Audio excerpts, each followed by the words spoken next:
Welcome to Die Hard on a Black, the podcast where we explore the influence of Die Hard on action cinema, one action movie at a time. I'm Philip Gawthorne, and with me as always is Liam Billingham, and today's film is The Rock. It's Die Hard on Alcatraz and the greatest fucking movie ever made, ladies and gentlemen. Holy shit.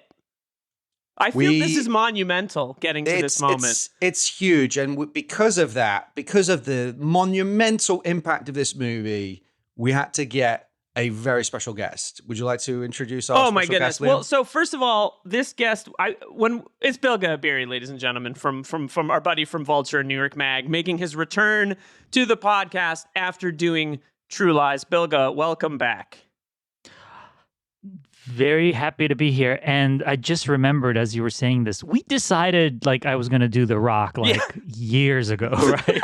This has had a lot of runway. I think I messaged you episode 3 and I was like, hey, we just launched this new podcast. Do you want to come on? And you were like, yeah, can I do The Rock? You backseated it pretty you quick. were maybe the first guest booked, and I think we're on episode 44 or something like that at this point. So yes, it was very early days, but also, Phil, I feel like the second thing we talked about after deciding to do this podcast was we're going to do The Rock, right? Because I think that this is my generation's Die Hard.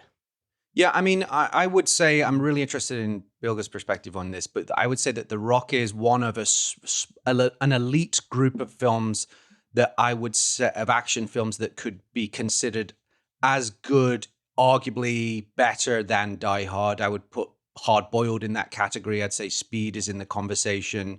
This, for me, is in that conversation, but it's a very rarefied atmosphere. I don't know what you guys think about that, but I would say this is elite. Oh, yeah. I mean, I think it's, it's also just so totally fits your rubric for the show, right? Because it really is. It is Die Hard on Alcatraz, or it is Die Hard on a rock, And Speed is Die Hard on a bus. I mean, Speed, I just rewatched Speed last week because, I live in New Haven now, and the Yale Film Archive showed a 35 millimeter print of Speed, which looked great. And it was so much fun.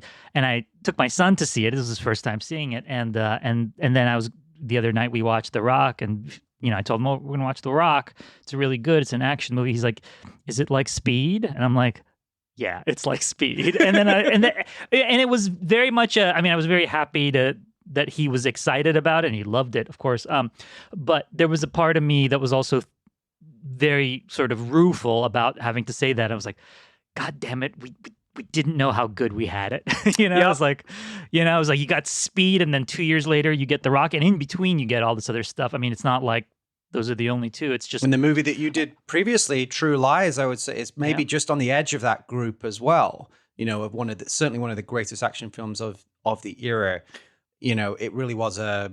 But this, I think this is the best. I really do think this is the best film of the 90s, as we said. Yeah, we both said it on 50 miles per hour. I also think 50 mile per hour episode. It's the beginning of this 4-film run from Nick Cage that is completely unimpeachable, right? I remember after seeing this movie being like, well, I'm completely sold on anything that Nick Cage does from here on out. And then after this, it's Con Air, Face Off, and Snake Eyes. The holy quadrilogy of action movie in the 90s kind of history. And it's also cool that you showed how old is your son? He's 15. Yeah. He's 15. Yeah. And the other thing is, Nick Cage has just won an Oscar, right? Right. Yeah. He does Leaving Las Vegas in 95, I believe. So it is the fact that this is the direction his career goes in right after he wins that Oscar. Fantastic. Well, he probably was time to make some money, It's good for him. Did you, I've got a little anecdote I want to tell about when I first saw this movie and when I was a kid, but I wanted to ask Bilge, if you remember your memories of seeing it when it first came out, if you have any. Opening night. And in fact, what was the release date of The Rock? What's the actual release date? June 7th, 1996. June 7th, 1996. I don't know that they would have trailered it this soon, but I remember this will be interesting. I remember we'd seen the trailers for it. And I remember when I first saw the trailer for it in the theater, because remember back then to see trailers, you saw them in the theater, which is where they belong. But I remember seeing a movie and then right afterwards having a conversation with some friends about the movie. And everybody just wanted to talk about the trailer for The Rock. And that movie, in my mind, it's Michael Mann's Heat, which I saw opening night, which is like one of my, as you probably know, one of my all-time favorite movies ever, although it wasn't that at the time.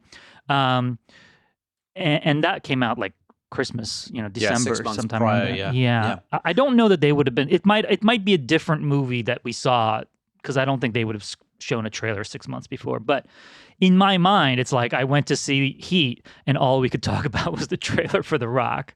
But I did see it opening night because there was a lot of anticipation for it, and it was, I mean, the thing that really struck me at the time was just how gonzo and over the top it was. I mean, and I remember I emailed somebody. I emailed a friend of mine, and it was about something else. But at the end, I said, "And I just saw The Rock," but I wrote it as all caps and paragraph break. I just saw paragraph break, The Rock, like the 10 R's, 20 O's, 3 C's, 4K, like just kind of, because that seemed to be the only way that I could refer to The Rock. Like, he wasn't just The Rock. I mean, it was like works The you into Rock! it works you into a frenzy, this film. Yeah. Unlike, kind of in a unique way. I mean, there are some of these other films, I would say, again, they have that quality, and maybe that's the kind of the connection between them, I would say. Like, Speed kind of has that quality as well, where we talked about somebody that had to go and walk around the block to calm down, like after seeing it, there's a visceral reaction to what action cinema can do when it's at its zenith like this, right? They are designed to get your body working. Like, they're designed to get your body, like, I don't know anything about science, but like, whether it's the endorphins or the adrenaline, like, it's a thing. It's a thing that these films did. And it is something that a lot of action movies, even some good ones, don't do anymore. And I don't know why. I don't know what it is. And I don't know what really changed. I mean, a million things changed, but there was this sort of understanding that you were going to go see these action movies and you weren't going to walk out of it sort of pleased and satisfied and calm. You were going to like sprint out of that theater screaming. And I remember this happened with Cliffhanger. A friend of mine, I wasn't there for this. I mean, I saw Cliffhanger in the theater too, but a friend of mine who lived, I think, who lived in Chattanooga, he saw Cliffhanger.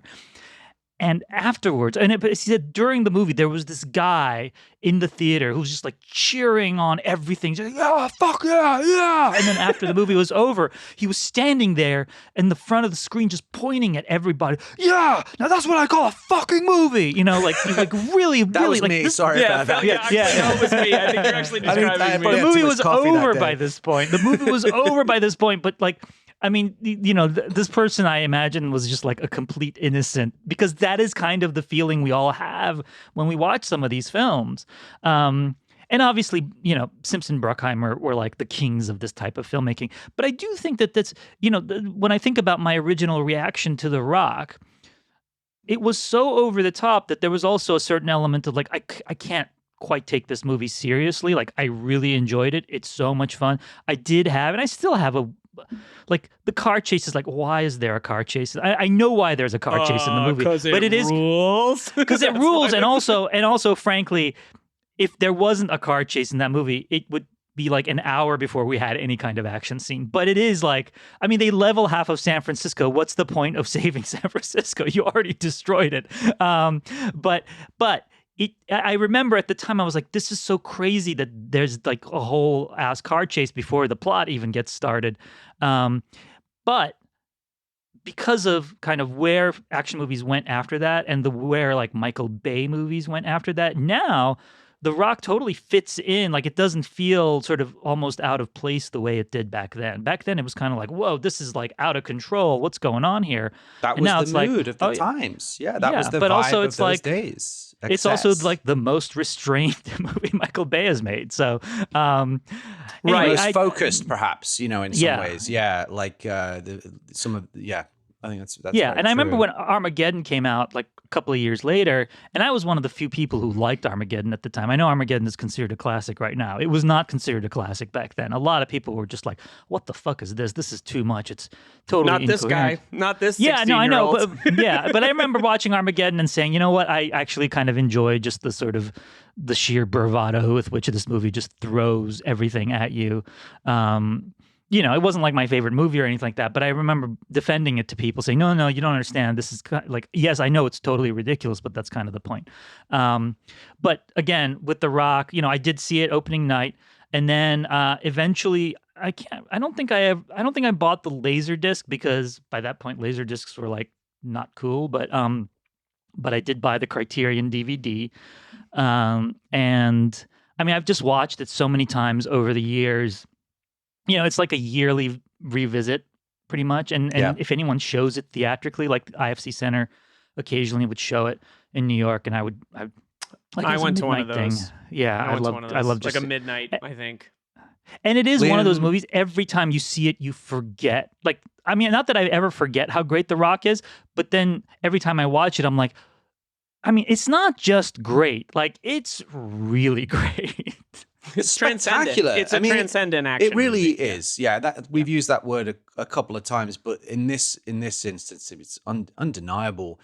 Liam, did you see it when it came out as well? I at the think, theater? I think I have an interesting sort of response to Bilge's, like, the idea of physically feeling this movie. So I've said this before, but my parents were such Massachusetts people that we had to spend the summers on Cape Cod. So at some point in the 80s, my parents bought like a little beach house, and we'd go there every summer. And I was a beach kid reluctantly. So we would go there in the summer. There was no internet. All I had was the entertainment weeklies that I would bring with me to read. This is exactly who I was. And so my whole summer was like looking ahead to the summer releases and being like, I have to get tickets to these movies. And I remember reading the A review. I think it was an A review probably from Owen Gleiberman in Entertainment Weekly, and being like, we are going so we bought tickets like 3 days in advance because I was insane, even though this was like a tiny movie theater. And my dad and I went on probably a Saturday afternoon in the summer, and the movie ended. And my family made fun of me for this because I was like, that is the greatest thing I have ever seen in my life. I was 15 years old, I think, in 14 or 15, similar to your son. And not to be the old guy, but there was no social media. There was none of that stuff. We didn't even have internet. So all I had was my relationship with these movies and being bored on the beach, reading the review of The Rock over and over again, and becoming working myself up into a tizzy. And then not only did the movie deliver, but I've seen it 45 times since. And then as a side note, when Sean Connery died, it was the first thing I revisited. I didn't go back to Dr. No or any of the Bond movies right away. I rewatched The Rock, and I rewatched Untouchables, and I rewatched The Hunt for Red October, because I was just like, these are my Connery movies, even though I was raised on Connery as James Bond. It's interesting. I suspect there's a whole generation that this is kind of their main reference point for Connery, and it's such a iconic performance and such a kind of an iconic character, and it lends itself so perfectly to his it's a eulogy persona for his Bond performances. Yeah, absolutely. I did, before we move on, I want to tell you guys a quick story which I think you might get a chuckle out of. So I saw this movie as well when it came out. I believe, funnily enough, with my mum and dad. My mum would go and see action movies if there were good actors in them. So this was really interesting in that regard, because action cinema is starting to change around this time. Like, as you just said, Nick Cage had just won an Oscar. Ed Harris is in this movie. Sean Connery is in this movie. It's a David Morse, very serious actors. Incredible cast. Serious actors, not, and anyway, I bought it on video as soon as I could, because by this point, videos are affordable. Now, around this time, I'm about 15, I think, or so, give or take. And I was starting to get interested in filmmaking myself. And my parents had got me a small video camera for me, and I would make little movies at home. I already love this. I made my own version of The Rock at our house with, for example, it was a low budget production. So the headstone, the tombstone for Ed Harris's wife was a cushion on the couch. Did it say his wife on it? We had to work with what we had. But my parents also had this kind of ornament that was like this sort of a relic from the 70s that had like slightly green glass. It was like a selection of like small green glass. I don't even know what it was, but it was some kind of ornament that was a pretty good substitute for the VX poison gas green globules. So, you know, carrying that up the stairs very delicately. There's part of me that's like really, really wishes I could find this, and there's part of me that really wants this to be. I'm going to email your dad after this. Buried under the sea forever. No. But it was like tongue in cheek, you know. But I was so excited about this movie that even though it was so ridiculous doing this in like a suburban house, I just needed to like still live in this space somehow. And I said to him, I came in pretty hot today about this movie. I may cry, I may explode, my face may straight up melt off because you broke one of the capsules broke in your mouth. And gosh, yeah, exactly. You're just gonna melt. I love this movie. Beyond. I almost can't. There are things you could maybe critique, but I just again, it's just I'm too close to it. I love it beyond measure. But let's get a little. Should we do some fast facts? Get this in context, and then we can dig in a bit more detail. Give us the fast facts, Phil. So, as we just mentioned, The Rock was released in the US by Buena Vista Pictures on June 7th, 1996. Woo! Directed by Michael Bay, from a screenplay by the credited writers are David Weisberg, Douglas S. Cook, and Mark Rosner, based on a story by Weisberg and Cook. Many other writers, as often is talked about, worked on this movie. Those were the credited ones. It was produced by Don Simpson and Jerry Bruckheimer, as we mentioned. This was Simpson's last credited dedicated to production. him. It's dedicated to him. He passed away Very 5 months before the end of before it came out. It stars, of course, an incredible cast: Sean Connery, Nicolas Cage, Ed Harris, Michael Biehn, William Forsythe, David Morse, many, many more to be discussed. Don't worry, we will get to all of them. And on an estimated budget of $75 million, it grossed $335.6 million. Gigantic hit for an R-rated, aggressive action movie. You know, pretty telling. Can you imagine what this movie would cost if it were made now? Like exactly the same movie? Yeah. It's like a $300 million movie. Just the San Francisco stuff alone, right? The scale of it, the scale of that car chase, the scale of the production and the cast. Yeah. You know, it's ludicrous. It's pretty incredible. It is like, I think this was just a thing with movies back then, but it is like, you know, the Oppenheimer of action movies, where it's just like, there's when they Blank Check did their Oppenheimer podcast, Oppenheimer episode, Griffin said something that's really stuck with me, which was, Griffin Newman said something which was, everybody in that cast has at some point been the first name on a call sheet. You know, like they were all, I mean, and that this is actually true of Oppenheimer. Every single one of those people has at some point, maybe it was an indie or something, been like the star of a movie. But like there's a bit of that here too. And, you know, there's a bit of that in Con Air and certainly in Armageddon.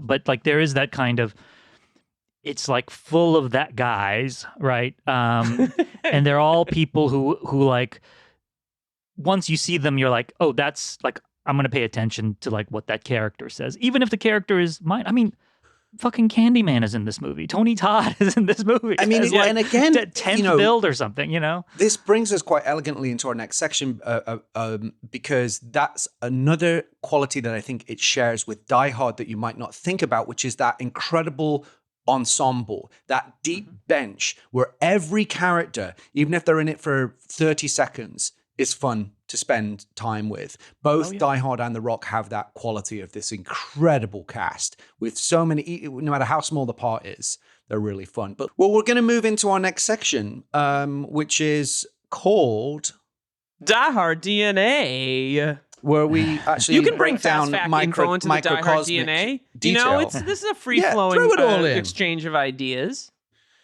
I mean, obviously, in terms of Die Hard DNA, the main one being the central premise: bad guys take over a blank. It's up to one guy or group to stop them. This is obviously that's at your base level. But I would say this really took that Die Hard paradigm and evolved it. Right? It does some. It expands it, as you say. It has a car chase. Die Hard doesn't have a car chase. They don't even get to the island for quite some time. But a lot of the same. It's an hour. Plot beats It's an hour before they get Connery onto the, is the first guy. He doesn't even show up for I feel like it's 20, 25 minutes before his character is introduced. But a lot of the same plot beats are in place, but yet they're reinvented and reinvigorated. For example, the SWAT team's failed incursion on Nakatomi Plaza is turned into the epic standoff between the mercenary Marines and the Navy SEAL team, who are both ultimately slaughtered, the SWAT team and the SEALs. So then you also have the structural innovation, as we're saying, of the principal hero not even appearing kind of till the end of the first act, and he's this mythic, enigmatic figure. And we start with the villain, quote in quotes, right? Who is actually, again, like Gruber, the protagonist. He's the one with the plan. But the difference is, unlike in Die Hard, where we start with McClane, and in this one, we're totally drawn into Ed Harris as General Francis X. Hummel's reality, right? And empathize with him massively. The movie begins with him, and I think that is really, really innovative. The other final thing, and then I want to kick it over to you guys to see if you had any other thoughts about the comparisons between the two movies. But the last point that I think is really interesting, and I don't think, Liam, we've ever seen this with the however many movies we've done. I think we're about 40 now. I think this is the first Die Hard on a Blank film we've seen where the bad guys turn on each other and the villain is ultimately killed not by the heroes, but by his own men, which I think is another stroke of genius in this film. But I want to kick it over to you guys about the comparisons between the two and any thoughts that you guys might have on that. It's interesting when you talk about Ed Harris being the protagonist. When my son watched the film, he was, his response was, why don't they just give him the money? They totally screwed these guys over. He was totally bought into Ed Harris's, his demands and the fact that these guys had been screwed over, even though it's also kind of vague what exactly it is they want, but you're just and this is the Bruckheimer aesthetic is such a kind of militarized aesthetic. Dates back to all the success he had with Top Gun. Simpson Bruckheimer, but there, there's this slow motion undulating American flag, the fucking French horn on the soundtrack, flag core and flag then, fetishism, and it's flag porn more and and just slow motion shots of men in uniform in the rain, among tombstones. It's just all the sort of over the top slow mo iconography of that stuff. It's just. It just overpowers you, and it's it's a visceral thing. We were talking about the action being visceral. This stuff is visceral too. You watch that stuff and you're just moved, regardless of what you actually think about, the U.S. or the American military or the Vietnam War. You're just oh my God, no, these men, they're such heroes. Again, it's one of these things that films have a lot of films have just forgotten how to do, is to just give you that sort of visceral response. And in part because I think, as viewers, we're so much more cynical towards this stuff now, rightfully, and also because we did get a lot of it. Right. But because we've been deprived of it so long now, when I watch The Rock or any number of movies, also other films I love, Crimson Tide is one of my favorite movies as well, and you watch these films and you're just why can't we make movies like that anymore?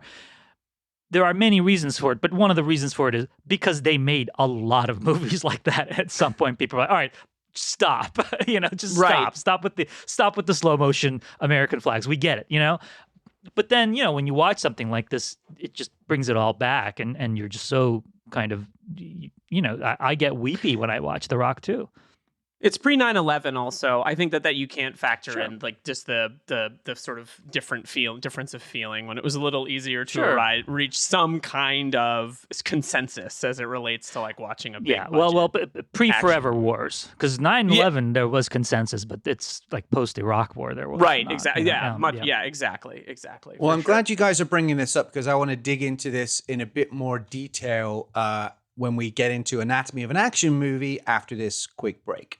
And we're back with Anatomy of an Action Movie, where we explore the tenets.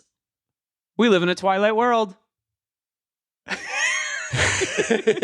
guys are the real tenet bros. You guys are the real tenet. Sorry, I have to do this because we have to. Nolan got referenced once, which is good. But Bilge, the day after I got laid off, someone gave me a gift card. Like, sorry about your layoff. What, and I'm like sitting there staring at the screen, and I'm like, yep. It's time to order the Interstellar 4K. That is the thing. That is the thing that I needed the dad tears. I needed them. Needed them profoundly. And Nolan, by the way, is a guy who understands the visceral reaction that 1,000%. I mean, like people are always like. I mean, again, Christopher Nolan is one of my favorite filmmakers working today. But in so many ways, he's basically just doing the stuff other people did. He just didn't stop doing it, right? Everyone else did, Is he a Bayhead? I gotta assume he likes Michael Bay movies. Like, there's that's in there a little bit. I mean, I have no idea if he's a Bayhead. I feel like I'd be really upset if it turned out he didn't at least enjoy The Rock. Yeah, no, he did an interview talking about how much he loves Fast and the Furious franchise and broke down all the mythology and stuff. So he's certainly an appreciator of. Well, there's definitely the less highbrow action cinema, right?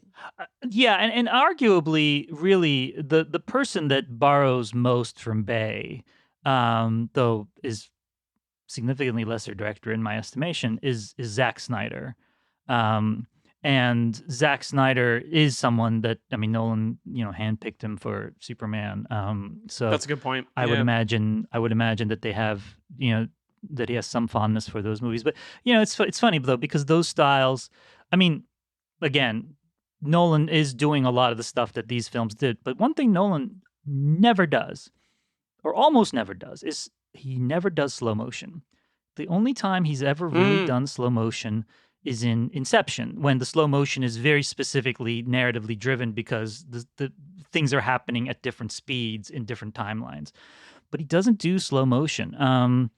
And I always found that interesting. So like there's a certain restraint to his way of doing action, I guess. And I think, I don't know. When you guys were just talking earlier about how the sort of the tingling nature of what these films can actually do to your physical body, which Michael Bay, I think, is a real master at.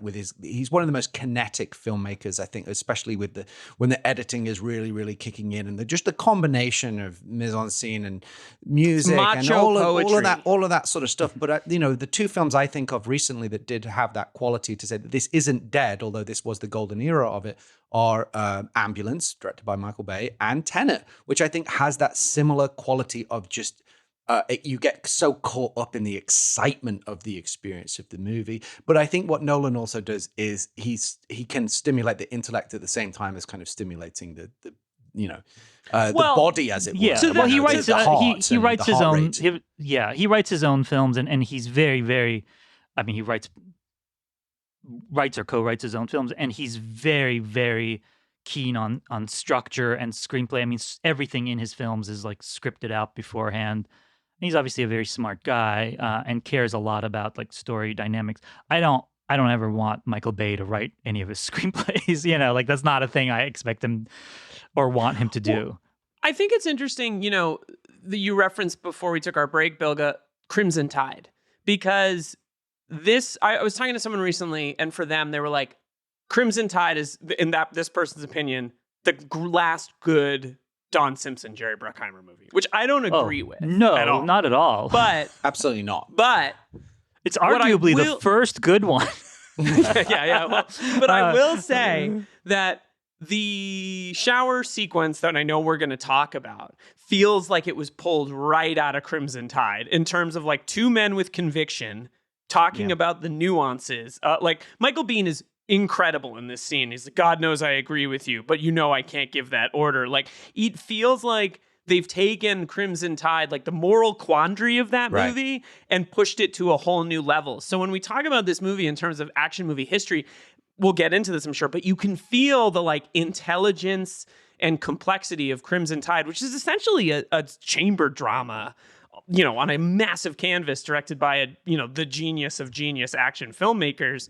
And this kind of takes that a little bit, right? Like it's sort of, it leaves room for nuance and complexity that really works. I want you guys just to hold this thought. I want to set up the premise, and then I want to dig into this exact issue with you guys, because I'm dying to unleash you both on this about the thematics of what this film is underneath, because I don't think too many people are talking about The Rock and what's truly underneath the hood of this movie, and I think there's something pretty important there.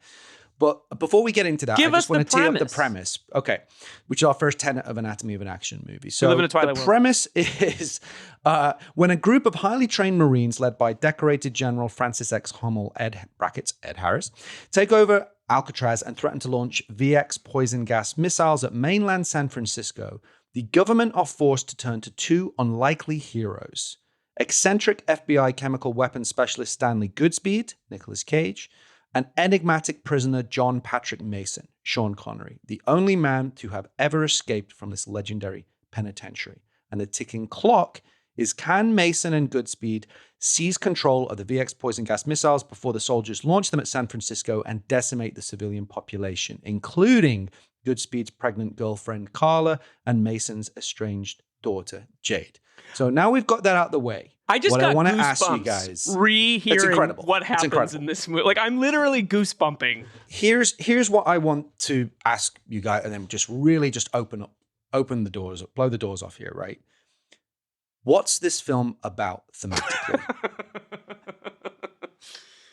I feel like you have an answer in mind, and you're going to be very disappointed in us if we don't. I have a tweak. Let me give you a little bit of a compass here for this. Mm-hmm. I actually think, and this to me is like actually I think incredibly profound. It's the conversation between Ed Harris and Sean Connery when Sean Connery goes in to say that they're pointing a gun at a hostage's head. And it's the old, like the trolley problem, right? Of they're going to execute this guy. He's pleading. It's a very human moment. He's a father. He's very, very vulnerable. He's very, very frightened. And Ed Harris says the line, quoting Thomas Jefferson, "The tree of liberty must be refreshed from time to time with the blood of patriots and tyrants." To which Sean Connery responds, "Patriotism is a virtue of the vicious, according to Oscar Wilde," right? Now, I think this to me is very interesting and then he hits him and he goes, "Thanks for illustrating my point." This is fascinating to me as a Brit.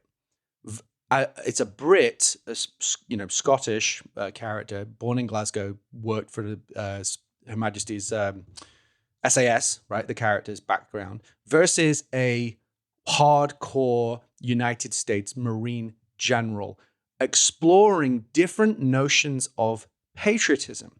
Because I think this is something I think about a lot as an immigrant, to America. Now, I'm not born here, so my relationship with America is different. Like I had to work hard to get here, and I have a deep love for this country. At the same time, I also have a kind of that slight reserve. The British are not traditionally patriotic in quite the same way. They're patriotic about certain things. They're patriotic about the Olympics. They're patriotic about national sport and things like that. And they're patriotic about James Bond or the Beatles or things that they are like we're proud of as a country. But there isn't quite the same sort of almost fanatical patriotism that exists in America. And I think that this film is a fascinating exploration of the idea of what patriotism can mean to different people, because they're all on different points on the spectrum. And like the point you're making about the scene between Michael Biehn as the Commander Anderson, the SEAL team leader, his version of patriotism, and why he can't compromise in that situation when actually the sort of, if you were to remove the patriotism from that scenario, he could probably have saved his men's lives, but honor and duty and the pledge of allegiance that he has sworn to protect the country against all enemies, foreign and domestic, forbids him from surrendering in that situation, even though tactically that is probably the prudent path. So to me, this is why I'm saying this film is not just the rock'em sock'em incredible popcorn entertainment experience. I truly believe there is something very, very deep about every character in this film, whether it's David Morse or John Spencer or Nicolas Cage, they're all wrestling with their own notion of honor and patriotism. That's my kind of theory about it. But I'd love to hear your general thoughts about, I just think there's something a lot deeper than maybe people realize going on. Oh yeah, absolutely. I mean, I think you're right in that it does have that conversation, and it also, I think, I mean, I mentioned Crimson Tide. I mean, Crimson Tide is just a year before this, and it's a big hit, and it does carry over some of that conversation. Like I think there is. It's running through, frankly, a lot of these action movies during this period. I mean, we probably talked about this. I know I talked about this on like the Cows in the Field podcast, but this is the period of the Pax Americana, right? This like brief period, ultimately brief period, post end of the Cold War, which coincides with Die Hard, and basically goes up until September 11th and sort of its immediate aftermath. When and it's obviously not, the world is not at peace. Like there's actually a genocidal war happening in the middle of Europe during this time. So it's not and people are being slaughtered in Rwanda and elsewhere. So it's not, the world is absolutely not at peace. But America, but in the U.S. there is the sense of peace. There is the sense the anxiety of the Cold War has dissipated, and a lot of these action movies, I mean, this kind of golden age of action, American action movies, very much happens during this period when the traditional villains are kind of gone, right? I mean, we talked about this. I think we must have talked about this in the True Lies episode, where we're kind of looking for villains to throw in there, and and we wind up with like these weird underdog villains. It's like there's nothing particularly menacing about a group of guys. Obviously they get a missile and the situation changes, but like America is always the overdog in these scenarios. But we do get a number of films where the enemy is ourselves, right? Crimson Tide is like that. This Mission Impossible, which we just Under covered Siege. right before this. Yeah, right. Yeah, so there is this period where the lack of sort of convenient global villains has actually created this opportunity for more interesting villains, which also creates an opportunity for more interesting conversations with those villains, because you can't just have a bunch of rogue Marines be the bad guys. You then have to bring in the good Marines to sort of have this back and forth with them so that the film doesn't wind up feeling weirdly anti-military or something like that. I don't think that's why they put that in there. I think that's an interesting conversation, and that's a a fascinating emotional layer to the movie that when I first saw it, I didn't think much of it. Because you did see that in movies, so it felt sort of, this is the sort of generic action movie stuff. But then as I rewatch it, that stuff hits harder. So like I totally get it, Phil, with the way that these sort of once seemingly throwaway back and forths bits of dialogue suddenly kind of come to the foreground when you're watching the movie, in part because also, I mean, ironically enough, action movies nowadays seem to try and have a bit more on their mind, but these these dumb turn your brain off action movies, quote unquote, from like the 90s somehow still manage to do that stuff better than the new action movies do, which is fascinating. Well, I would love you guys to just honest. I'm fascinated by this Jefferson quote, which I've heard so many times, and because I love American history and I'm very interested in it. But you write about it. A lot of your work is kind of approaching I explore that stuff. this issue from the standpoint as someone with an outside perspective on America, but also someone that's inside it as well, which makes for an interesting kind of tension to explore. But I genuinely would love you guys to unpack this quote, because What is it The again? tree of liberty must be refreshed from time to time with the blood of patriots and tyrants. Because I feel I've thought about that a lot. And my feeling is that's something that sounds very lyrical because it's so beautifully expressed. But if you unpack it, It's horrifying. I think it's deeply disturbing Yeah. and a horrible thing to say. You know, I remember my father enjoying this movie, but like, I think my dad was a veteran. He was in Korea during Vietnam. He was one of those few guys that did not go to Vietnam. And he would always say, like, man, if I'd gone to Vietnam, I don't know, who knows, right? And my dad was like a very sort of traditional Democrat, but he used to call Robert McNamara's home and like leave voicemails about what an asshole he was. Like, my dad was very staunchly, horrified by Vietnam and to the left of center and much more, traditional Democrat. And I feel like I don't have a clear memory of this, but I feel like, actually I do. We would rewatch this movie, and every time Connery said patriotism is a virtue of the wicked, according to Oscar Wilde, my dad would like cackle with laughter because I think he sort of felt like that's the perspective that he held, right? Like, in response to this kind of like militaristic, we got to have a revolution every few years and kill some people, to restore order to the universe. Like, it's a little bit of a dialectic. It's like, there's this one perspective and there's the other one.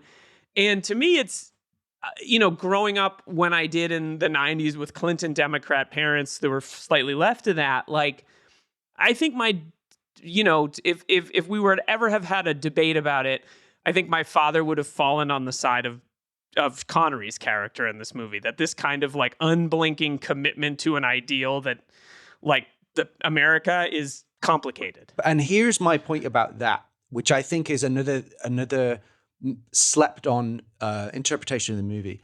I actually think that's Michael Bay's perspective as well.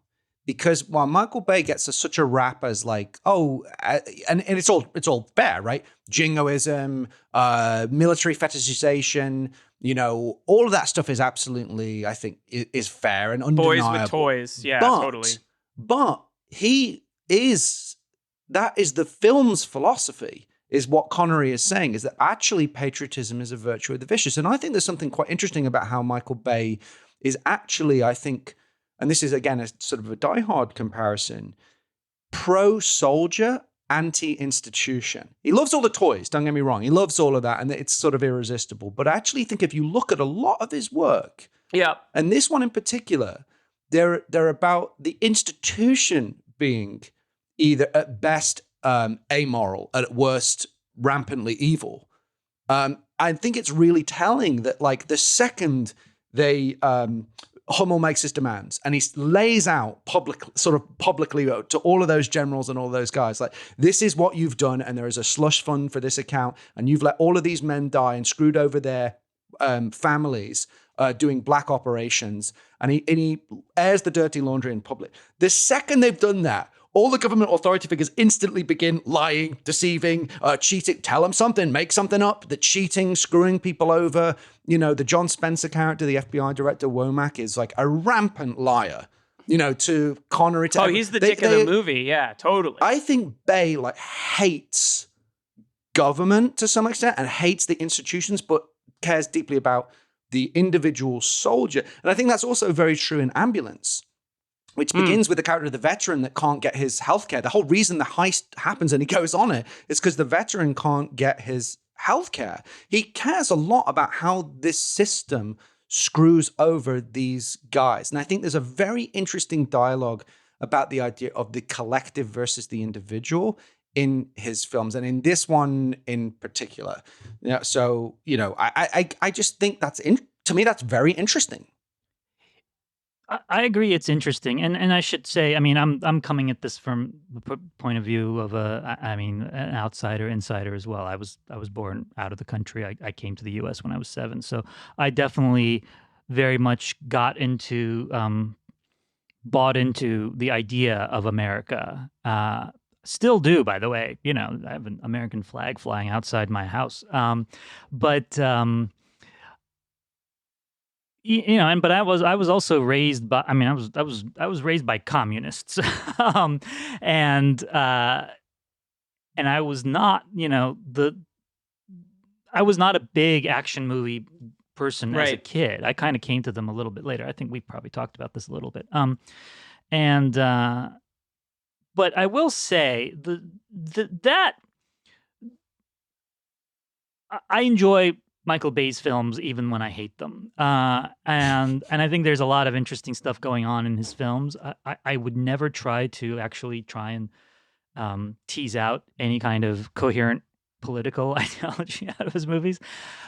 But the whole thing with the individual soldier that's been screwed over by the government or by kind of army bureau, I mean, that's a common, I mean, that's Rambo, First Blood. Yeah, I mean, yes, as absolutely. unbearably fucking evil and jingoistic as those movies are, they do still sort of pretend towards oh, really, we're just sticking up for the soul. I mean, we're gonna watch it, thousands of Vietnamese get killed by this guy, but really, he's just sad because But to your the point, government the screwed him first over, yeah. one is not that, right? And it's Yeah. it's him going in like this movie. Yeah. It's the beast that the military created turning on the creator. Yeah, Which is and it's first, also and it's based on a novel in which he's killed at the end, but they changed that.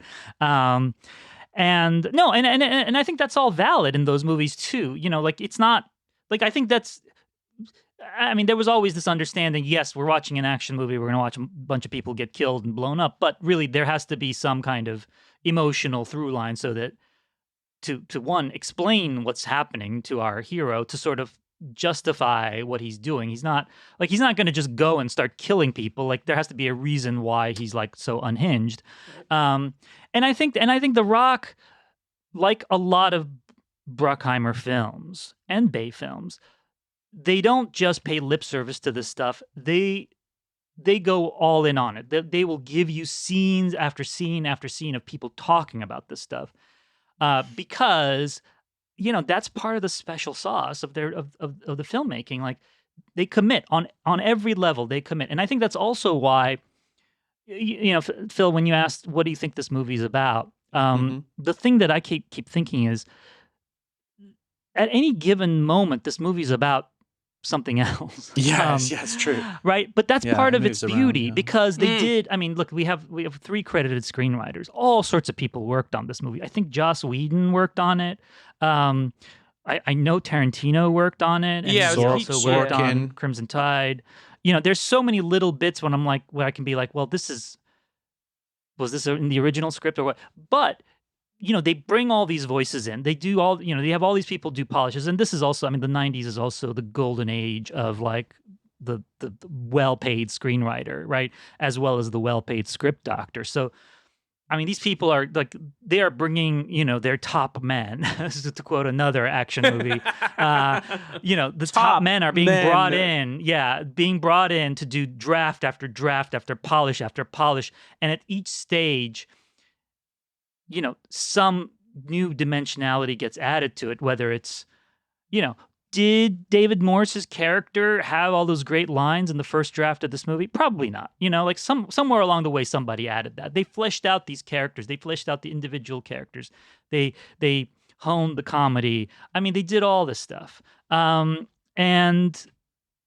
it's also one of the most quotable movies of all time, and that I think speaks to that process. Yeah. But I think when they bring all those people in, and we screenwriting by committee is a thing that we've often sort of railed against, and sometimes it does result in like shitty movies. Often it results in shitty movies, but sometimes if the people in charge are kind of know how to sort of get the mixtures right, you can wind up with something wonderful like this. Like The Rock, the beauty of The Rock and the beauty of some of these movies is, and as much as we, credit Bay and all these people and Bruckheimer, which, they deserve the credit, but there is also, as you're watching it, you're just like, this couldn't have come from the mind of one person. Like there's real brain one trust, man did isn't not it? make this movie. Yeah, Like, it's didn't very Connery true. rewrite some of his stuff too? He I'm had sure he did, Clement and yeah. Lafreniere, 2 very famous British writers, come in and do his dialogue. Really? Which, and I suspect they were probably behind the Oscar Wilde quote, which I actually think is the core of the film. And the thing I in always my opinion. And the thing I always forget, because the Thomas Jefferson quote is obviously very famous, hear it all the time. I thought, and I always remember his response being the other very famous quote about patriotism, which is, patriotism is the last refuge of the scoundrel, which is Samuel Johnson. And I mean, and that's there are other movies that quote that. So maybe it would have been a cliche, but it's so much more perfect for it to be an Oscar Wilde quote, because Oscar Wilde is the last person you would use to retort to sort of. I mean, Thomas Jefferson wasn't a particularly militaristic person, but that is a very militaristic quote, and it has a kind of real sort of oomph, kind of badass gravitas to it. And it's like, here's the gay poet Oscar Wilde on why that's bullshit, So I think that's a good call to bring that quote. But it's so interesting that it's a Brit, Scottish, who's not. The point being, he's not American.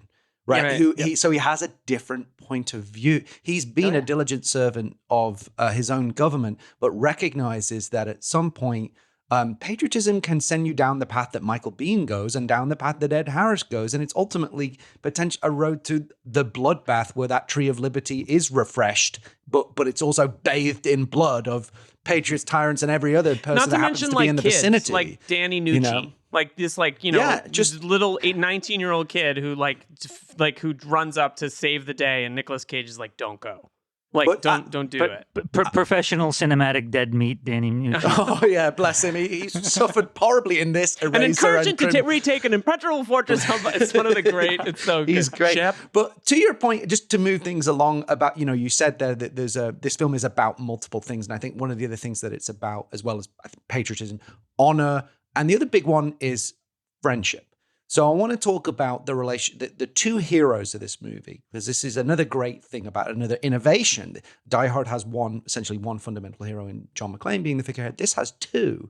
So the first of which is Sean Connery as Captain John Patrick Mason, a mythic figure. This might be my favorite performance of all time.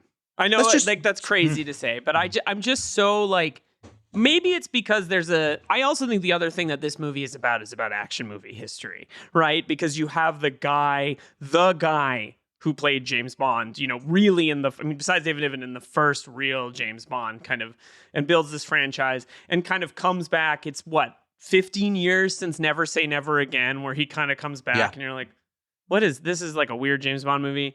And how he's kind of the badass. And then he's working with the analyst and Nicolas Cage, who starts the movie. We've had this conversation in the past about the analyst versus the badass commando, Phil, and how Nicolas Cage will get to, but fulfills that. I just think, I think it's an amazing performance, and I think it's a really moving performance. My favorite line is when he goes, but in retrospect, I'd rather been a poet or a farmer. Yeah. Because this guy's been in jail for 30 years. Well, what's his patriotism achieved for him? Yeah. Yeah. I love that too. I love that he is this mythic figure, but actually he's also paradoxically very human. And the stuff with his daughter just kills me. It just kills me. It's so moving to me, Did it's funny, but when my son watched this, and when Connery says, "I was trained by the best British Secret Service or British intelligence," and my son was like, "Oh, is he James Bond?" And I was like, "Yeah, he's James Bond." And I was like, but I was saying like, "Oh yeah, it's Sean Connery. He was James Bond." And I was like, "This is a James Bond movie?" I was like, "No, wait, this is not a James Bond movie. They're just referencing James Bond." And he was like, "Wait. It's a joke?" I'm like, yeah, it's like a joke in the movie. The filmmakers are making the joke. And he's like, so it is James Bond. No, it's not. And I was like, he kind of couldn't grasp that it wasn't a James Bond movie. Because it kind of is a James Bond movie. Because it kind of is a James Bond movie. And it would make perfect sense if it turned out to be, this was like, a Dark Knight Wasn't James that one Bond. of the theories? Wasn't that one of the things that, just anecdotally, at the time? I remember people being like, this is a James that. Bond movie. John Mason is James Bond, right? I didn't catch that. The thing I always wonder though is, did at any point try to cast Clint Eastwood in this part? Because he was in Escape from Alcatraz, right? and Eastwood in '96 would have been a great part for this. Funnily enough, you know. I did hear that they originally did want to cast Bruce Willis. Oh, really? But I'm not sure if John it was. Mason. It may not have been as Mason. It may have been in Goodspeed, but in a different iteration of the character that would be more attuned to his persona. But they did go after Willis, and then of course they did get Willis for Armageddon, which was Bay's next picture. I love your son's confusion though, in the sense that like he's right. Like on some level, It's like both. it's just James Bond movie, and it's like no, like but it is, but it's not. And exactly. Yeah, Connery is, he's leaning into being Scottish a little more than he did when he played James Bond. But like, you're watching movie history because he kind of comes back to the part in like a much more edgy adult. Like I never heard Sean Connery say fuck until I saw this movie, because he didn't say fuck in the James Bond movies. Maybe I heard him say it in like Untouchables or something, but he nothing must have said it in the Untouchables. My God, where he felt close to, the James Bond character, and he's smooth and he's suave in this movie, but he's also like, I've been in jail for 30 years. I'm sketching out my daughter's friends. Like it's a really moving performance. it's so moving, that stuff when he says that's what I want to change about the fact that he's not had the relationship with his. See, Connery creeps up on you because he's such a badass and he's so stoic and so larger than life. But you forget when Connery goes vulnerable, it's unbelievable, like what he can do to you. And it's similar to Willis in that way, with Willis and as McClane, because he's typically such a badass. But when he does reveal himself and he reveals his heart and soul, it's incredibly moving. I want to move on to our next hero. Because we haven't even barely talked about him. And holy Toledo, somebody had fun. We're talking about Stanley Goodspeed, Dr. Stanley Goodspeed, played by Nicolas Cage, kind of the McClane equivalent, in the sense of him being the everyman who's thrust into a situation that he's not really prepared for and rises to the challenge. But is this the first action movie hipster? Or nerd, right? Because first action movie nerd. Carla comes home and he's sitting on the couch and he's like draped in this thing, and he's spent $600 on a Beatles record, and he's like has this guitar that's missing 2 strings in his out of tune. It's just kind of like, oh hey baby. Like it's rewatching it. I was like, I thought this guy was so cool in 1996, and I still think he's cool. It's Nicolas Cage, but like, he's kind of a nerdy hipster that's been it's like 4K. He's buying like physical media. Truly right? Like unique, unique in action cinema. We have never seen a character like this as a hero. And at the time, it was weird. Like at the time with him, like the whole thing with the LPs, it was like, I can tell you from just all us, mainstream consumers of entertainment who saw this movie, opening night, Friday night in 1996, June 7th or whatever. This dork is getting LPs? What the hell? He thinks they sound better. What's his problem? So yeah. And there are like these cringy lines that he utters. And I can't remember how they played back then. Like the whole, it's a grunge thing. Like, that was grunge. Like, yeah. When I hear it now, I'm like, now it's like adorably lame, that line. But I can't remember if back then it felt lame or if it was like, haha, grunge, yeah, totally. Because it's an interesting bridge. It's like a few years after grunge. It sort of dates the movie a little bit in its it time. Does, but also like at this point, timestamps Kurt Cobain has killed himself. It's not like maybe in '91 that would have been You're right. a line that sort of resonated. In '96, it's kind of like the moment's kind of passed. We're not still doing grunge, are we, guys? We moved on, especially because we're introduced to him getting a Beatles record. So it's like, is this guy a grunge fan? Like, there is that little bit of like weirdness, but he's so like. Although the Beatles are back in '96, because it's the age of Oasis and Britpop, right? Right, so you're right. The Beatles are cool again. But we are definitely post grunge for sure. The other thing that I want to say about this character again, because trying to go a little bit deeper than the fact that he's so eccentric and quirky and has all of these sort of foibles that are so fun, because Nicolas Cage brings them to life, in such an entertaining way. But actually, if you study the character's behavior, he's extremely like lovable. And has a tremendous sense of like a moral code, because and he's really atypical in that government world because I think it's so important that in the scene where that Mason is like he's yanked out of prison, he's taken into the room for like a debrief / interrogation from Paxton, played by William Forsythe, with who's amazing. And they're just trying to do anything, because they're such, John Spencer's character, Womack, is just such a scumbag. He'll just do anything. And he almost lies by default. Sometimes he doesn't even need to lie. He could just be straightforward, but he's so used to lying that he has to manipulate and lie and cajole and blah, blah, blah. And Nick Cage's Goodspeed says, like, first of all, he treats Mason with dignity and respect when he first interacts with him. He doesn't try and like bully him or strong arm him or anything. He's actually very respectful. And then he says, he's like, I don't want to lie to him. I gave that man my word. Yeah. That's important. You know what I mean? I think those things are like, they underlie, yes, all the razzmatazz of the performance. He's actually kind of a Boy Scout in a really endearing way. He also becomes a killing machine. Like he kind of has to, which is like this interesting thing when he takes out Candyman and Pancake Face guy, whose name I forget, with no disrespect to that guy, but he has like a Dick Tracy face, like shades of Jason Clarke before Jason Clarke. Oh yeah.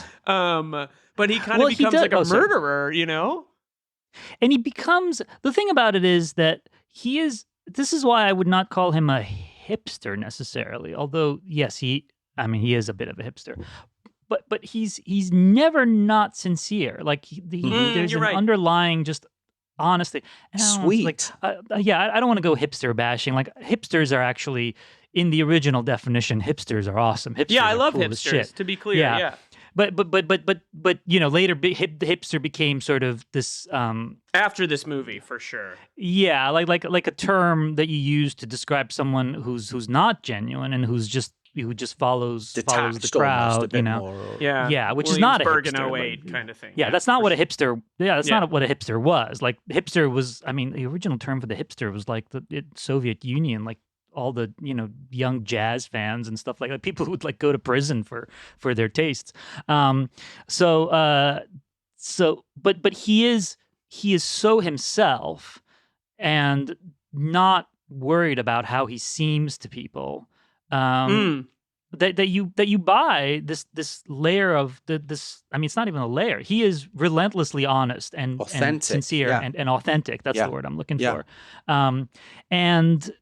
And so as a result, it makes perfect sense that he would treat Mason with dignity. That he would be. I mean, the key part really is after that whole fucking car chase at the end of it, when he sees Mason with his daughter, he pretends. I mean, that he'll be dishonest there. Like that's the only part where he might lie.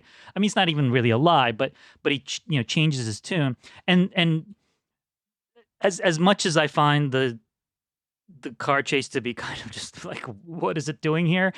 It does at the end of that. It makes such a great punctuation because of all the shit Stanley has been through during that car chase. And also the car chase is probably there because it's San Francisco. We'd be idiots if we didn't have a top 10 car chase here. It's amazing. The rewatch, I was like, I can't believe how good this is. It is. It's funny though. You wonder how they shot it because so much of it is just like the camera shaking. And it's like, what did the takes look like? I mean, is this just like they shot it with like 6 different cameras and one of them was just like this? But it's like, you watch the video replay and it's just like this like blurred motion. All right, I think we got it. Well, moving on.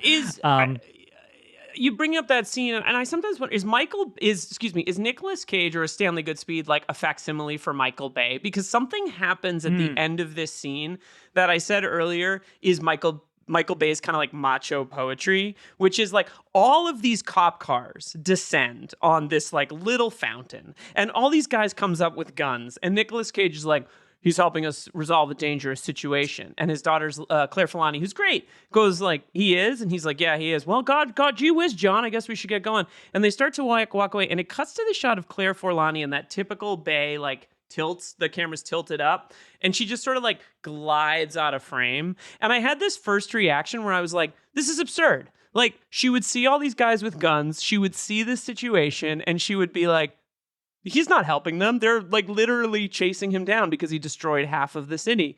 But what's so beautiful about Michael Bay's kind of like the way he approaches that is like she hears that, she believes it, she kind of floats out of frame. We don't think about it anymore. And it's like, that's Michael Bay's idea of like an earnest goodness. The idea of like, okay, that's like any other movie you would be like, that's a plot hole. But in a Michael Bay movie, it's how characters are always in the perfect place in Michael Bay movies. We don't wonder how they got there. We just know that like suddenly Sean Connery's halfway across the island throwing the guy off the roof because that's what it demands. And the suspension of disbelief is so high in his movies that it's actually a credit to his filmmaking and the kind of just the way he perceives the world as like, it's not that complicated. Like Sean Connery has to be here 10 seconds later. He doesn't matter. And as I get older, the more I just accept that style. Whereas I think when I was younger, I might have just like shit on it a little bit. Well, it's the idea of the high concept, right? Like where the concept is selling itself. And that is, I think, a tradition that we've sort of lost with movies, partly because of the whole IP craze. Yeah. Because,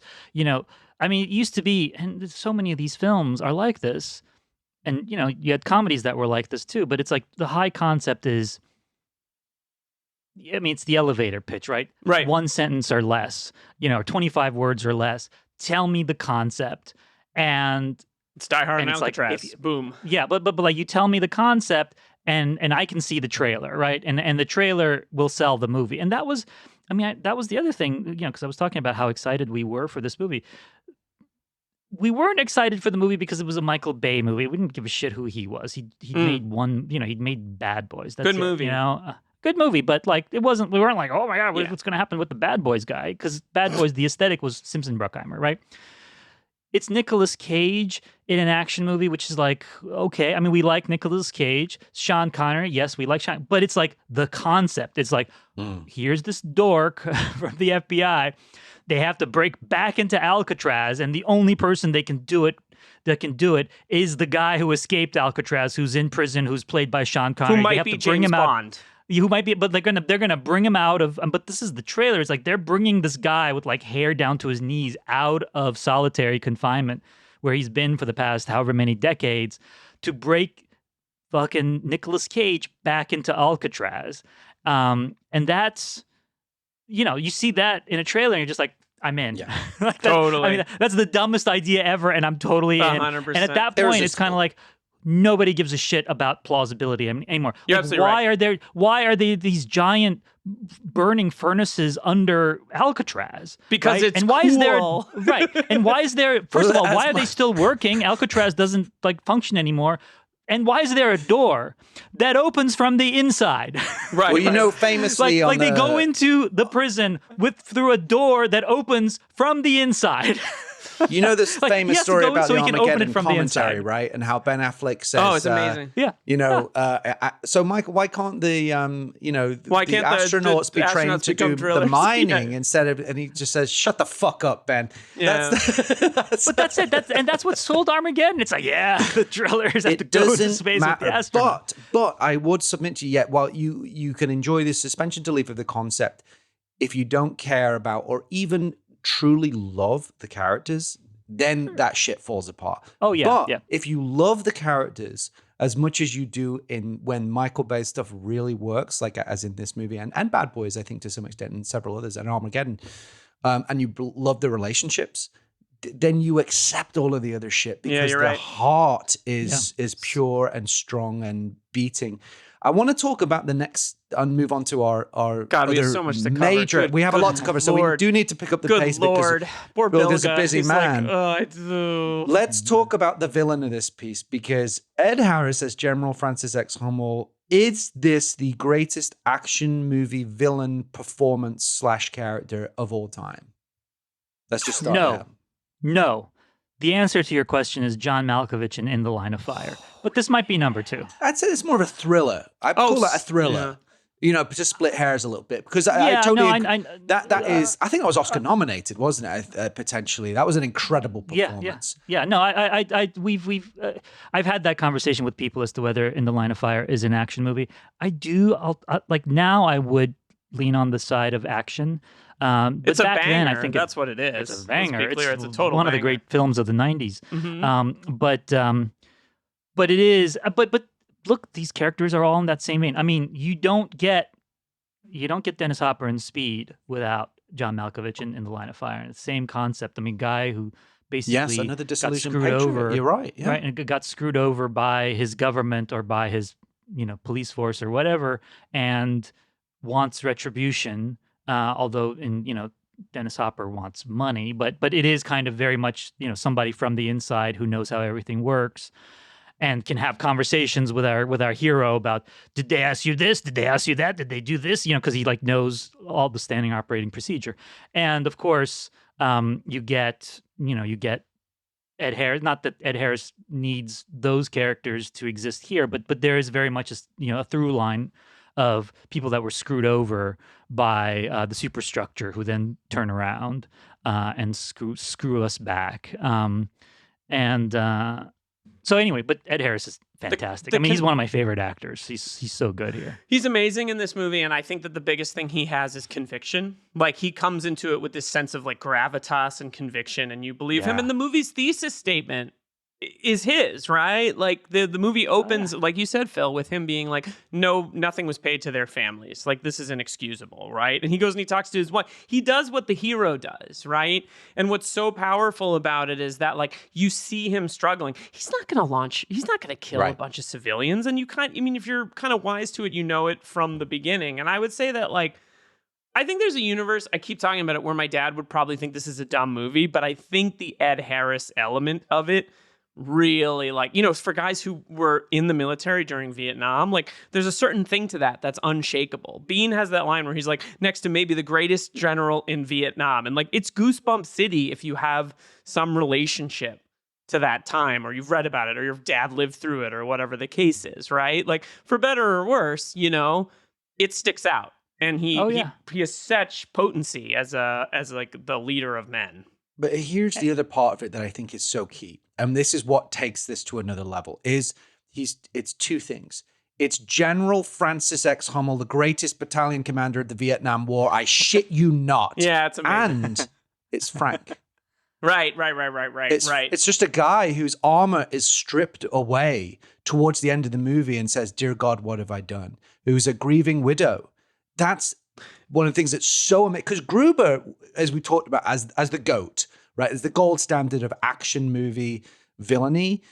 Just putting John Malkovich as an incredible performance in Line of Fire aside for a second, because it's just slightly more of the traditional Die Hard type movies, because that is an incredible performance, undeniably one of the greats, no doubt. But if you look at Gruber, he doesn't have too much. We've talked about how he doesn't have any interiority. We don't know anything about his personal life. He's a late 80s cynic, right? He's has some layers and texture, but we don't know that much about him. We know he was in the Volkskriegs movement, whatever, and was disavowed. We know little bits of his history, but they're not about a dimensional human life outside of the action he's taking in the film. In this film, there is the formidable professional soldier and commander of men, leader of men, and there's another human being that's deeply broken-hearted about the loss of his wife, broken-hearted about the loss of his patriotism to some extent, and his meaning for life, his raison d'etre, and is a Shakespearean tragedy that's on a Shakespearean king coming to being undone by his own misguided but ultimately well-intentioned He's Coriolanus. It's exactly it's a tragic journey for this incredible character, an incredible actor. The stuff at the end with him and Morse is some of the best shit ever in Crimson Tide level. Morse does it. I think Morse is kind of like maybe saying he's the soul of the movie is a little too strong.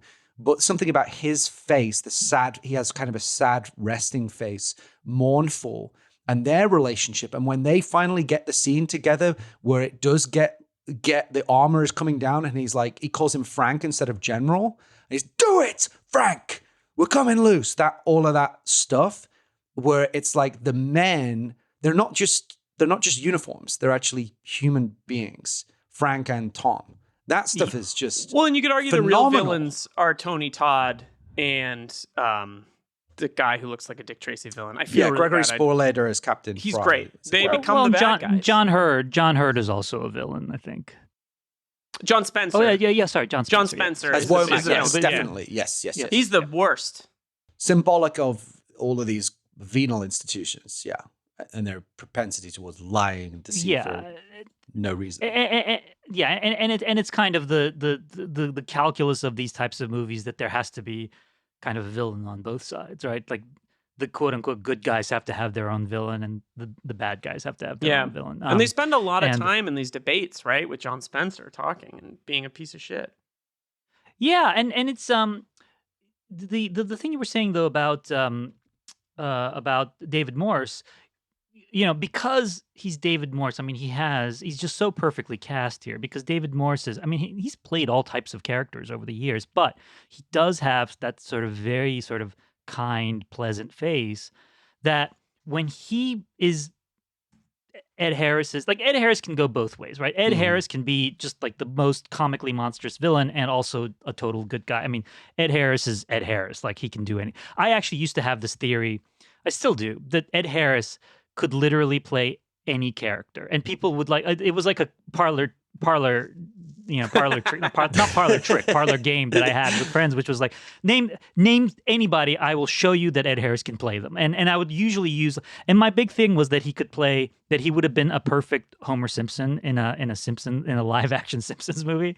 Oh my God. So Ed Harris can do anything. David Morse, though, his presence there sells kind of what's happening because there's such sincerity to him, and you're just like, that guy isn't a typical villain. Like that guy, like there is something honest going on here, and that guy is sort of proof of it. And it's like I'm trying to think of other actors you could have cast in that part, and it wouldn't have worked nearly as well as if you just. That's a great point. I can't think of another actor that could have played that part, and yet you're right that Ed Harris can play anything. That's such a good point. I'm thinking about like McTiernan actors. Like who's an actor from a McTiernan It would have to be movie? just like a very sort of sad-eyed. Yeah, I don't know. Well, that's fascinating. Jeez. Yeah, he kind of is the moral center. He provides Ed Harris with moral clarity, which Ed Harris kind of. It's interesting though because the David Morse character actually does go too far because he gives Frank the nod to launch the. When the Psycho Marines, Tony Todd and Gregory Sporletter are pushing, just reminding you of the time, General Sir, and all of that stuff, and they're pushing and pushing and pushing. That's a incredible great scene. stuff. Morse actually gives in and gives him the nod, and then gets annoyed when Ed Harris calls it back, and then Morse realizes, holy shit, I've lost my moral compass, and then he kind of redeems himself in the Reservoir Dogs-esque standoff at the end. That Tarantino absolutely wrote. These characters have such incredible moral complexity and depth and go on amazing arcs. And there's even, like you're saying, great people like Stuart Wilson is one of the generals and, all of these guys. But anyway, we could talk about all this all day. We need to move on. We need to move on. Bilge's got a heart time. out. He's got a heart out. Let's do our last section of the anatomy of an action movie and talk about our favorite scenes, moments, or set pieces that are action all of it. Sequences. Do you have a particular favorite action sequence? Because this film's stacked with them. I mean, you've got the heist on the Navy weapons depot at the beginning, the San Francisco car chase, the SEAL v Marine standoff, the battle in the bowels of the facility that's kind of like a theme park ride where they're riding those crazy Temple of Doom. contraptions. Why does Alcatraz have such a contraption? Shut the fuck up, no idea. Hey, we need that. We need something to get through the mines under this island that's actually like a very small island. That's the other thing. It's such a small island. Anyway. And then you got the entirety of the final act with the jets inbound and the ticking clock writ large of the fact that they're going to just, annihilate this island. And that, I mean, for me, that's my favorite section of the film because it's the most serious and it's the most relentless and the most ultimately emotive. But I mean, there's also that scene at the beginning with that scene with the baby doll in the facility with the. You want me to stick this into my heart? Are you fucking nuts? That's one of the most intense scenes ever. And the movie hasn't even started, Yeah. And that's one of the ones that I think is so well done. That particular scene with the it wasn't sarin gas in that one, right? VX poison gas. VX poison, yeah. But that's done so well that at that point, because if you put characters in circumstances like that, it's so much easier for us to then, for our hearts to open up to them. I think that sells Nicolas Cage's kind of weirdness and slightly quote unquote annoying qualities. He's not really annoying, but because he's been through that, we're sort of, it's like a visceral thing. You sort of just lock into that person. You've sort of been through this with him. Yeah. So now it's kind of like, yeah, whatever. This guy's kind of weirdo, but we've been through this. And he also solves it. He fixes it. Yeah. He saves the day, right? Does. So we And know he's competent. And meanwhile, I'd be Todd Lucio. I'd just be wandering around like, I don't know what to do. I don't know what to do. Yeah. Like that would 100%. I would be that guy. And it also foreshadows the needle. Yeah, to the chest, yeah. right? I mean, it's setting. I mean, these things are so well structured. It's Totally. setting up all that shit.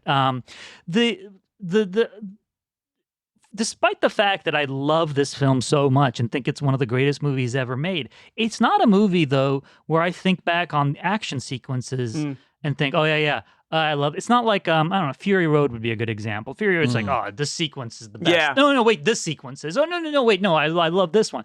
The thing I remember from The Rock is the dialogue, like the characters, is the banter, but like but specifically just the ongoing exchanges between Connery and Cage, which are so great. The one, I mean, there's like so many good lines, but like that brings losers us to our always next whine section about rather their best. perfectly, Yeah. actually.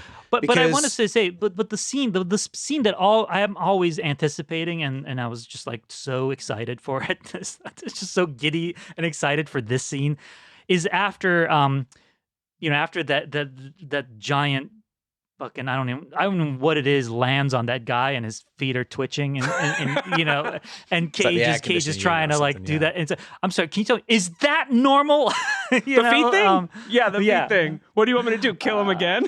Yeah, I mean, it's just that moment is the movie for me. Like if I wanted to describe to someone the joys of The Rock, I would just show him that 30 seconds. That, and when Nick Cage goes, okay, yeah, that's just about the most awful thing I've ever seen. The dialogue is incredible. Almost every line is like quotable in this movie, which does bring us to the next session where we're going to discuss the best lines of the film. Should we put on our wetsuits to get underwater to get to swim Alcatraz? underneath? For the Die Hard Oscars, Woo! aka the Action Movie Awards, where our first category is exactly this. So it's we've backdoored perfectly into this. The John McClane Yippee-Ki-Yay Award for Best Line. Are there 40 options here? I know, right? I picked 4, but please throw in. I mean, you've already nailed a few of them. It's just so many. I'm very partial to the line where he says. What do you need a gun for? You're a chemical freak. And he says, I'm a chemical super freak, actually, but I still need a gun. Yeah. I love that. What do you say we cut the chit-chat? A-hole! And then the whole speech that culminates with, but how in the name of Zeus's butthole did you get out of your cell? And then, but for me, my pick, and please throw in more or anything you want, is your best. Losers always whine about their best. Winners go home and fuck the prom queen. Carla was the prom queen. Really? Yeah. Cocks the gun. I mean, that's like one of those things where you're like, that's really, really sort of ugly, but in the context of this film and the badassery of it, it's fucking awesome. So those are some of my picks, but have at it, guys. Any faves? I mean, the prom queen line is just immortal.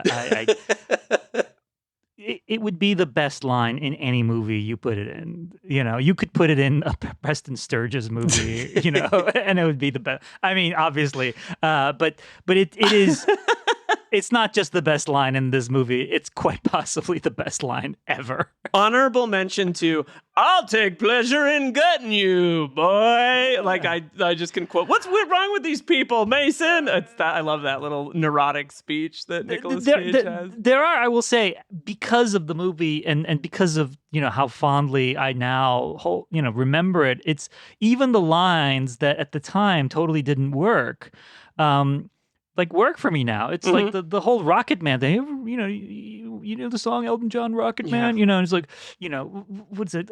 Eat that. I don't listen to that soft shit. I don't like soft ass shit. I don't like soft. And he's like, it's you're Rocket Man. And I remember I totally fucking groaned in the theater when that happened. And now I'm like quoting it. Well, I can tell you, a certain 14-year-old boy lost his fucking mind when that happened. So there's different perspectives on it. But there's also Elton something John in '96 was not that cool. Yeah, that's true. But that's also what's cool about Nicolas Cage's character. He's disarming him by just talking weird shit as well. Yeah. He's buying time. It's not just the fact that it's like it's a shoehorn quote. There's a sort of, I mean, I'm constantly apologizing for everything in this.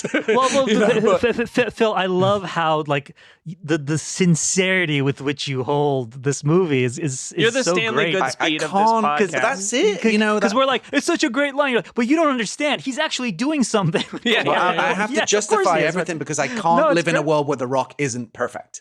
It is perfect. It is perfect. Let's move on then to our next award, which is the Hans Gruber Exceptional Thief Award for stealing the film. Holy Toledo, this was a tough one, excluding the three leads of Connery, Cage, and Harris. Okay, because Connery steals the movie. Sorry, I just have to be honest. Just putting that aside for a second, I've got 5 nominees. Some of them we haven't had a chance to talk about, and we're not going to have too much time, but Michael Biehn as SEAL Team Commander Anderson. What a casting! Another casting masterstroke. That's 10 sort of minutes and he's amazing. Like the Connery thing, kind of a metatextual conversation with the audience, right? Because he's the kind of characters he's played before, and it was as a sort of lovable, heroic character.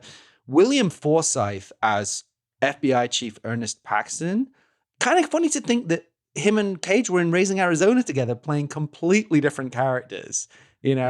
Vanessa Marcil as Carla, Stanley's fiance, I think is wonderful. First time a woman has come up 90 minutes into a podcast. We mentioned another one I was going to mention, which was Claire Forlani as Jade Angelou, Mason's daughter, who's kills in her scene. Wonderful. And David Morse as Major Tom Baxter, Ed Harris's second in command. Those were my 5 picks. But did you have a pick from them or an addition that you want to throw in? I don't know that I have anyone to add. I mean, because it is the leads are so good. But it is interesting. I mean, again, with these actors who have been headliners on movies. I mean, Michael Biehn. I mean, the hero of the Terminator.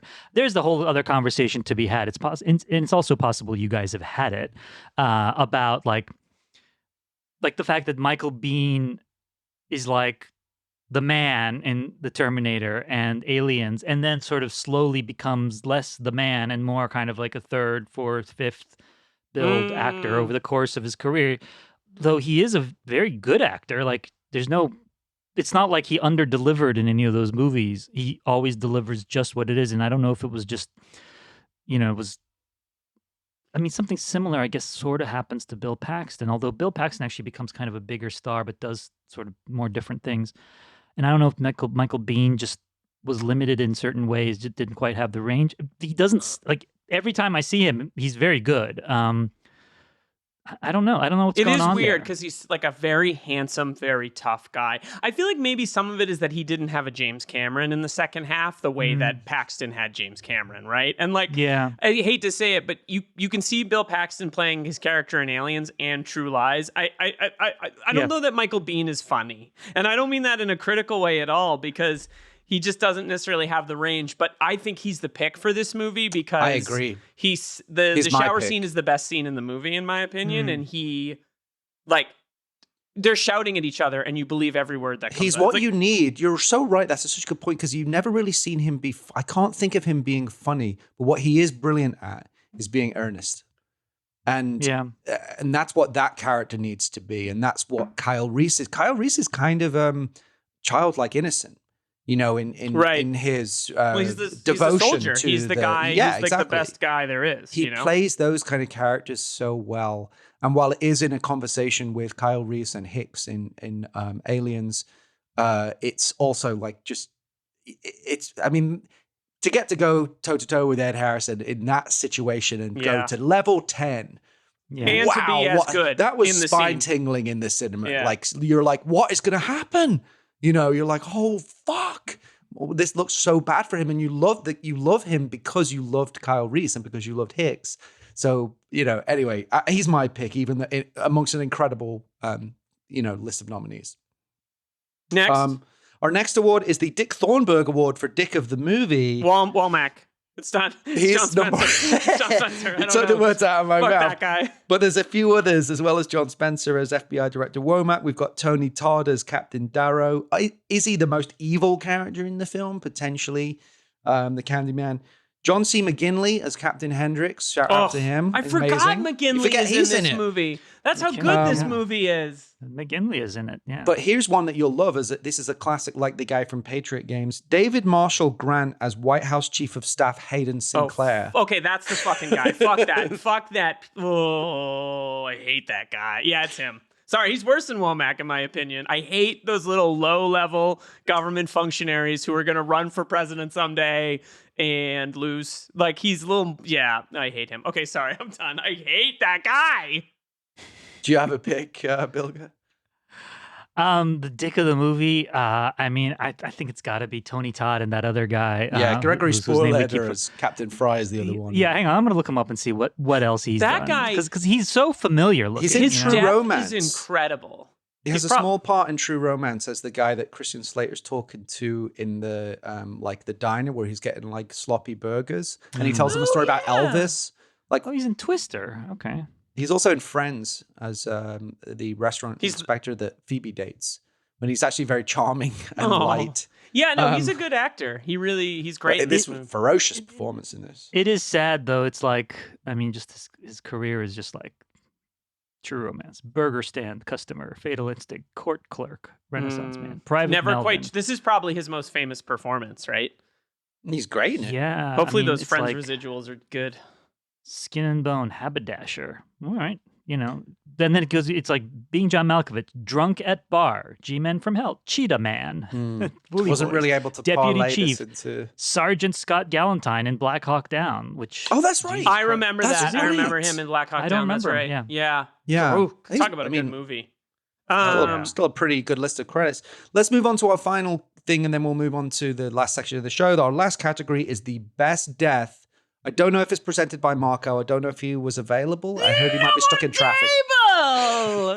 Next time you have a chance to kill someone, don't hesitate. I wasn't going to try to do it with like the conviction of like Ed Harris or Michael Biehn. I just had to go back to the well, Love you know? It. Sometimes... Sorry, what are we doing? This is the best death award presented by Marco. The best what? Death. The best death. Oh, best death. Okay, sorry. Yeah. Bilge was like, did Liam just have like some kind of out-of-body experience? What happened? So I've got 5 nominees for best death. The Marine who gets his skin melted off in the opening heist. Michael Biehn's epic platoon-esque demise. Tony Todd as Captain Darrow's Rocket Man moment. Gregory Spooleder's Captain Fry being forced to eat the green globule. And Ed Harris's tragic fall from grace. I mean, some amazing deaths in this film. It's funny. I always forget how Ed Harris dies in this movie. Like watching it again, I was like, wait, what happens to Ed Harris in this movie? They don't kill him, do they? And then I totally forgot. And then once it happened, I was like, oh, right, okay. Even though it is a great death, I think Michael Biehn. It is really tragic, like when it happens. And it also is very much in the vein of... I can't remember if it's called executive decision or executive action. The one executive decision. Seagal, executive decision, right? Because executive action is different. But the one where Seagal buys it, relatively early on in the movie, and it's it falls out. It's so funny. Fantastic movie. And I remember they to promote the film. I remember like on TV shows and stuff like that. They showed that scene, but they showed him. Like whatever it is he says right before he closes the thing. It's like, you can't. Yeah, that's right. And he closes it. They never showed what happens after. We're not going to make it. So you are. Yeah, you're not going to make it. You are. You're right. And it's like they would show that scene. I think they showed it in the trailers. But they definitely showed the clip in on morning shows and stuff for whatever fucking reason I was watching these. But they never showed what happened. So you're ready for that moment. And you're ready for like Steven Seagal to make it through because he's Steven Seagal and he's, one of the stars of the movie. And then the fact that the next cut is like him just his body just like flying off the plane. Yeah, it's a good like point. that in some weird way that added to the shock because they set you up for what you anticipated would happen next. And You the think he's exact going to be a opposite much bigger role in the film, right? And then he's kind of killed off. Yeah, when they all quickly. go, and I you're think like, that's holy yeah. shit. Yeah. Yeah, I think that's Right, the and I best think death that's too. I agree. Yeah, that's why. I mean, I think having Michael Biehn, an actor with his recognizability and his gravitas isn't the word, but the fact that it's like, oh, it's Michael Biehn. He's gonna be in the mix somehow by the end of the movie, but it's like, nope, they all die. Yeah. And it's really sort of surprising every time it happens. Well, he might come up again in our next section of the show, which will wrap things up after this quick break. And we're back with our final section of the show, which is the Double Jeopardy trivia quiz, where the scores can really change. Collaboration is now mandatory. We have 3 quick questions for you, and then we will send you on your merry way. We're so happy to have had you here today. Our first trivia question, we were just talking about him, so this leads in nicely, is as follows. Question number 1. Michael Biehn has played Navy SEALs in 3 major films. The Rock is one. What are the other 2? Does one share the title Navy SEAL? It does. Navy SEALs. That's what I thought. Correct. Oh, Are they not Navy SEALs? I guess they're not Navy SEAls in Aliens. is right? one a movie we've seen Colonial together, so Marines. It's not, okay, I yeah, thought so it was not that. alien. I'm not counting aliens. I'm specifically Navy SEAls. There is a clue available if you want it. It's kind of a good clue. Before or after this movie? It was before. Clue, please. One of the films is an underwater adventure directed by James Cameron and also starring come Ed on. Harris. Okay, I quit. I quit too. I am bad at my job. No, I couldn't think of The Abyss. Oh yeah, you're bad at guest appearing on a podcast. Yes. No, but I just wrote about The Abyss. I just watched it like 5 times. God, Yeah, he of course, plays The Abyss. Coffee Duh. in the Abyss, as well as appearing Gotta in check Navy out that SEAls. 4K. Anyway, go ahead. Question number 2. 4K looks good. Good. I have it. I Yeah. should get it.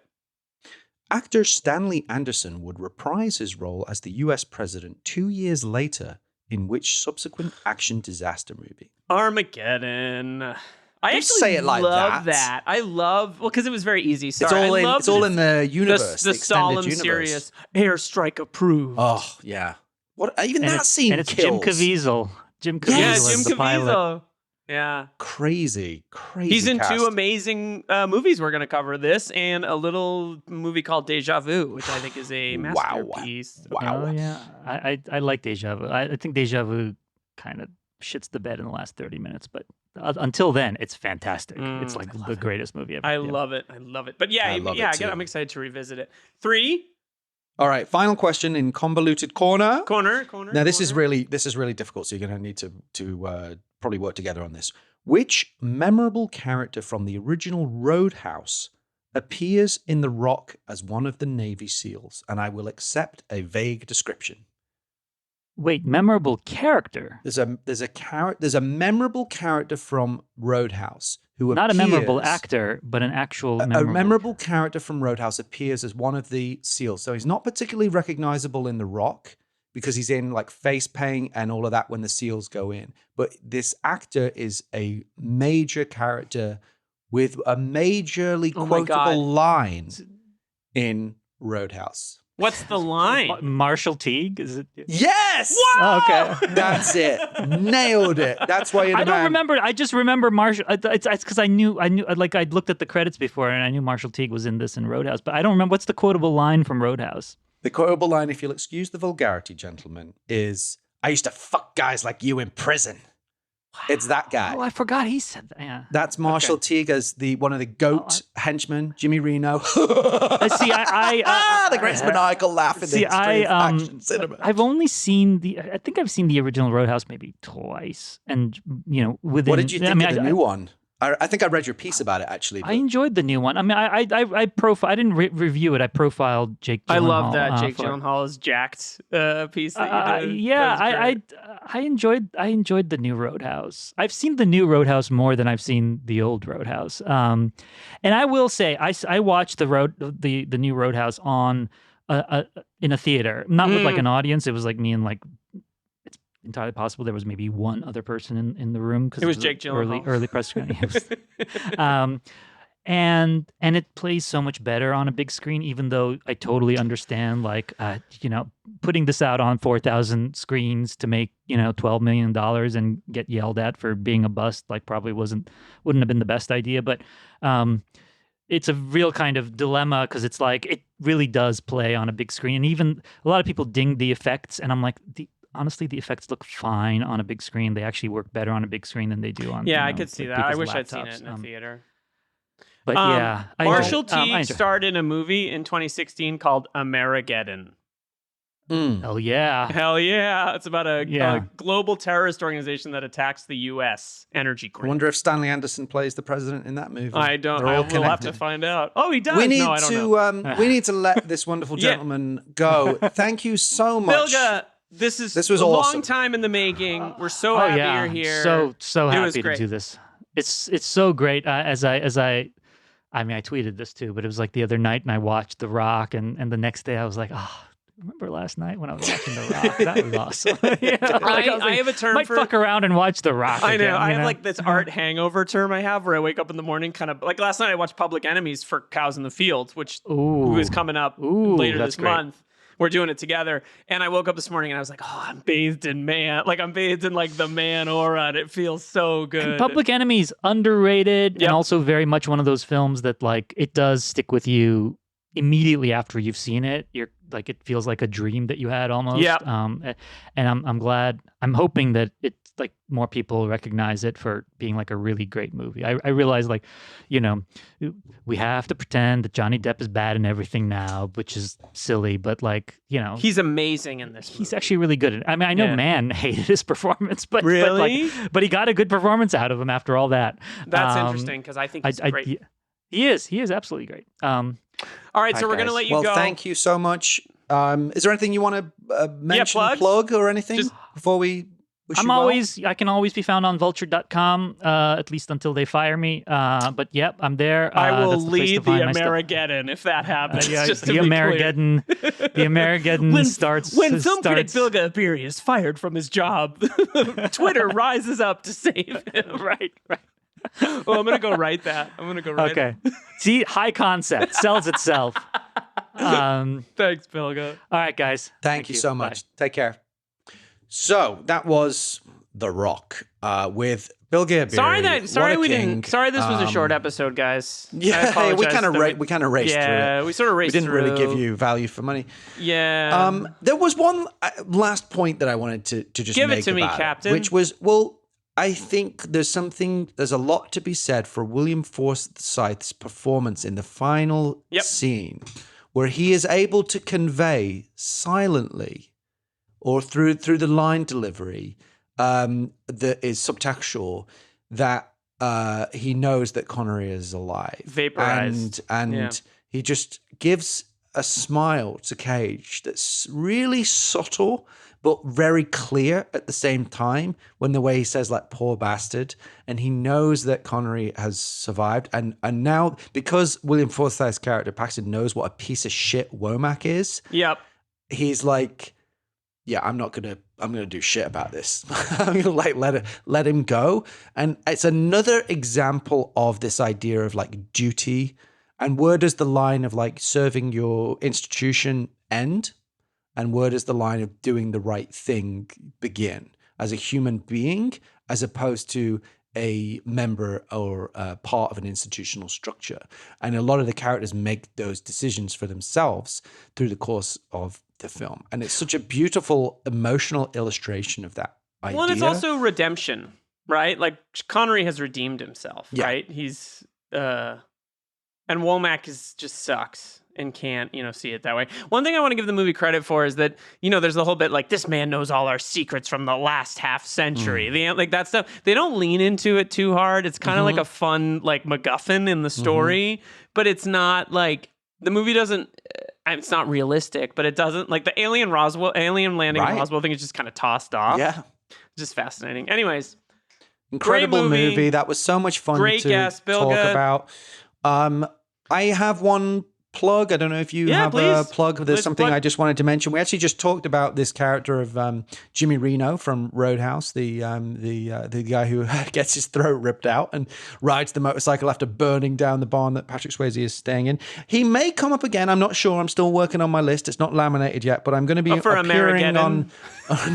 I'm appearing on the show called the Force 5 podcast, where I'll be talking about my top 5 action movie henchmen.